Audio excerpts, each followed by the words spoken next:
Faster, Johnny! Faster, Johnny! Faster! Hey guys, what's up? It's the Culture Detective here, investigating your favorite albums, and today I'm going to be doing an album review, and in fact, my first actual non-classic album review of 2024. Yes, it took me 1.5 months until I make another album review on an album released recently, but today I'm going to be the hell are you doing, man? Today I'm going to be doing an album review on the new Smile album, Wall of Eyes. So, this Smile is a kinda new-ish British rock band formed by legendary vocalist, singer, songwriter, the artist that I worship the most, Tom York. Also, Johnny Greenwood, who is guitarist, composer, and drummer Tom Skinner. These three members make up the Smile. And yeah, in case you're not filled in case you didn't get the memo, Tom York and Johnny Greenwood are both members of Radiohead, which is my favorite band of all times. And since 2016's A Moon-Shaped Pool, Radiohead's last album, and hopefully they come out with another one in the future, but the last album they made is back in 2016, and since then their musical careers have gone onto pretty interesting directions. Tom York has, of course, done a lot of solo projects.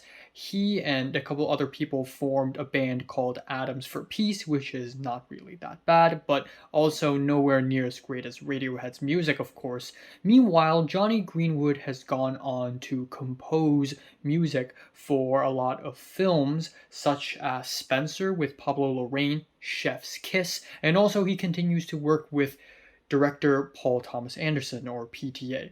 And then we have Tom Skinner, who is known for being part of the jazz collective Sons of Kemet. His drumming is fiery, speedy, and very precise, and all three of them come together as the Smile. They released their first album a couple of years ago in 2021, A Light for Attracting Attention, and while this album is not particularly widely praised as much as I thought it would, I still personally really loved it, probably because I'm also a humongous Radiohead fan, and A Light for Attracting Attention is definitely not something that sounds like Radiohead at all. And I'm sure a lot of people are already pretty tired of the comparisons, but I think it is a very interesting art rock album with a lot of interesting textures, chord progressions that are very memorable. Still, with the abstract and poetic lyrics, it's still a very damn good musical project. However, with Wall of Eyes here,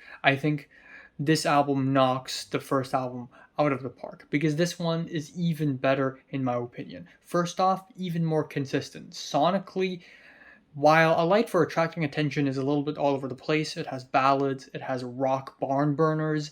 This album, however, Wall of Eyes, is essentially a collection of very drony, moody tracks that takes a long time to build up, but they all have this dreamy, dizzying effect. So this album feels so much more consistent than A Light for Attracting Attention. And on top of that, I think the instrumentality, the instrumentation, the guitars, the drums, and everything are also kind of an upgrade from their debut album. The album opens off with the title track, and I've already mentioned this track once when I talked about the best music videos of 2023. The music video for this song is directed by Paul Thomas Anderson, so you know it's really good. Well shot, well edited, it's amazing. Song-wise, I also think it's actually pretty good. I love the bossa nova-esque guitars and the spacey percussion, and the changing chords are so sour and bright. And again, Tom York is very much responsible for these very strange chord progressions that's going to consist throughout the entire album. But yeah, on top of that, we have the drony strings, which I believe is provided by Johnny Greenwood, and overall the track is kind of dreary and hypnotizing, and we have lyrics about time slipping through your fingertips like sand. It's also thought-provoking, and I really enjoy this album opener.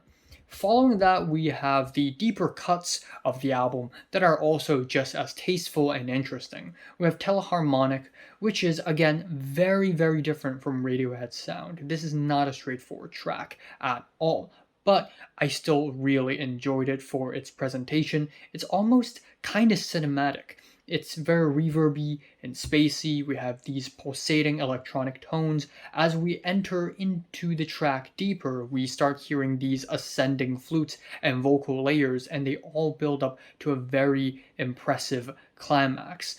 Then we have Read the Room with its sharp, angular, dry guitars that immediately reminds me of the track Full Stop off of A Moonshaped Pool. Tom York sings his ass off on this track. He goes off, and this track kind of becomes multifaceted. It has a sweet middle part, and then the second half of the track goes into a more Krautrockian direction. It really hits a real groove, and this track overall has self-referential lyrics, and it's another amazing track. Under Our Pillows is kind of a sci-fi art rock excursion with crispy, deserty guitars and descending chords. The second half of the track gets really cinematic with groovy bass, a drony background, and it's really weird and otherworldly. We have lyrics about dreams, and it's surreal, and it's amazing. Following that, we have the track Friend of a Friend, which is one of the highlights on the album, in my opinion. This track is a straightforward piano and drum ballad, and it feels like something out of the Amnesiac Hail to the Thief era, and I like it. It's really beautiful and moving. And then added on top, we have dizzying, echoey effects, changing chords that goes up the chromatic scale. And immediately after that point, I started to realize, wow, this track really reminds me of the Daily Mail, which is a B-side to The King of Limbs. Following that, the album goes into a bit of a nosedive. The first 5 tracks is amazing. 5 for 5 great tracks. But I Quit is, I think, the first track that kind of dulled me a little bit. This track feels like a 5.5 minute long interlude. We have guitars that are wavy and pulsating, and that consists throughout the whole song. And it's really nice, but it just drags on for a bit too long.